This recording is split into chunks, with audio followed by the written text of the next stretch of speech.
ಬೆಂಗಳೂರು ಸುತ್ತಮುತ್ತಲು ಸಾವಿರಾರು ಎಕರೆ ಇವತ್ತು ಅಕ್ವಿಷನ್ ಆಗಿದೆ. ಹಾಸನದಲ್ಲಾಗಿದೆ. ಇವತ್ತು ಕೃಷ್ಣಾ ಯೋಜನೆ ಆಲ್ಮಟ್ಟಿಲಾಗಿದೆ, ನಮ್ಮ ಆರುಬಲೆಲಾಗಿದೆ. ಆ ಎಲ್ಲ ಕಡೆ ಯೋಜನೆಗಳನ್ನು ಅಕ್ವಿಷನ್ನು, ಲ್ಯಾಂಡ್ ಅಕ್ವಿಷನ್ನು ಎಲ್ಲ ಕೂಡ ಆಗಿದೆ.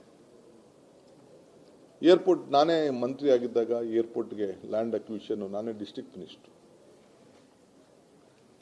ಬರೀ 6 ಲಕ್ಷ ರೂಪಾಯಿಗೆ ಅವತ್ತು ರೈತರನ್ನ ಕರೆಸಿ ಮಾತಾಡಿ ತೀರ್ಮಾನ ಮಾಡಿದೆ.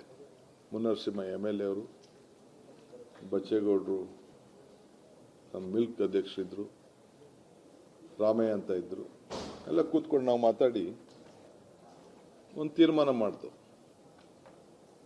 4,000 ಎಕರೆಯಲ್ಲಿ 2,000 ಎಕರೆ ಸರ್ಕಾರದ್ದು, 2,500 ಎಕರೆ ರೈತರದು.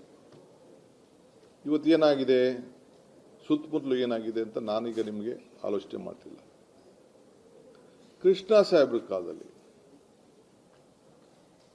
ITBT ಯೋಜನೆ, ವೀರಪ್ಪ ಮೊಯ್ಲಿಯವ್ರ ಕಾಲದಲ್ಲಿ ಕೆಲವು ಯೋಜನೆಗಳು, ಎಲೆಕ್ಟ್ರಾನಿಕ್ ಸಿಟಿ, 2 ಲಕ್ಷ, 1.5 ಲಕ್ಷ, 1 ಲಕ್ಷಕ್ಕೆಲ್ಲ ರೈತರು ಜಮೀನನ್ನು ಕಳ್ಕೊಂಡ್ರು.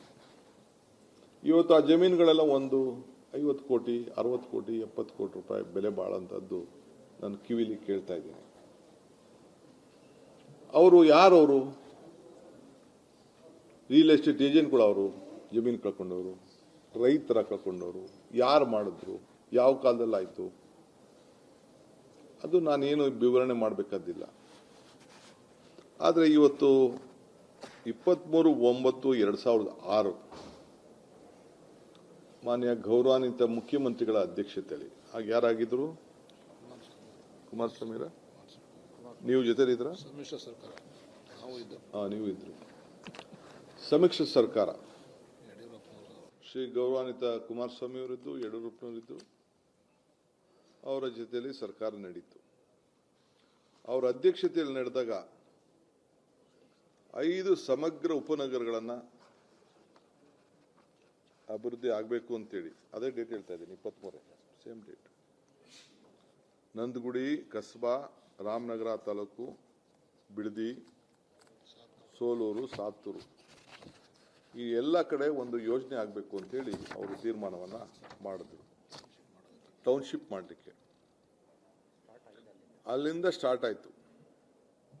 ಅದಾದ ಮೇಲೆ 28/6/6 ಇದನ್ನ BMRD ಇಂದ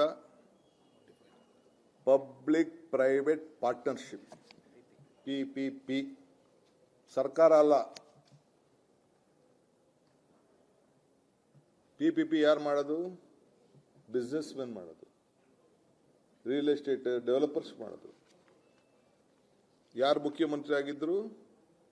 ನನ್ನ ಗೌರವಾನ್ವಿತ ನಮ್ಮ ಅಣ್ಣವರ ಅಂತ HD ಕುಮಾರಸ್ವಾಮಿ ಅವರು ಮುಖ್ಯಮಂತ್ರಿಯಾಗಿ ಅವರು ಈ BMRD ಇಂದ PPP ಮಾದರಿಯಲ್ಲಿ ಸಮಗ್ರ ಉಪನಗರವನ್ನು ಅಭಿವೃದ್ಧಿಪಡಿಸಲು ಅಧಿಕೃತ ಪಾಲುದಾರರನ್ನು ಗುರುತುಪಡಿಸುವ ಜಾಗತಿಕ ಗ್ಲೋಬಲ್ ಟೆಂಡರ್ನ ಕರೆಯಬೇಕು ಅಂತ ಹೇಳಿ ಅವರು ತೀರ್ಮಾನ ಮಾಡಿದ್ರು.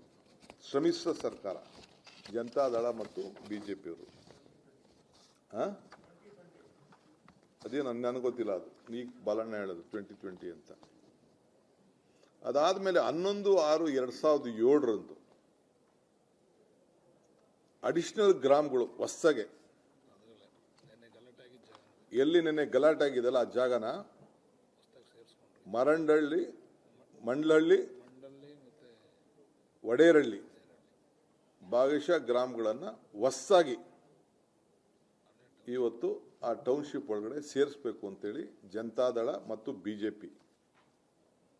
ಆಗ ಗೌರವಾನ್ವಿತ ಅಶೋಕ್ರವರು ಸಚಿವರಾಗಿದ್ದರು, ಸಮ್ಮಿಶ್ರ ಸರ್ಕಾರ ಕೂಡ ಇತ್ತು.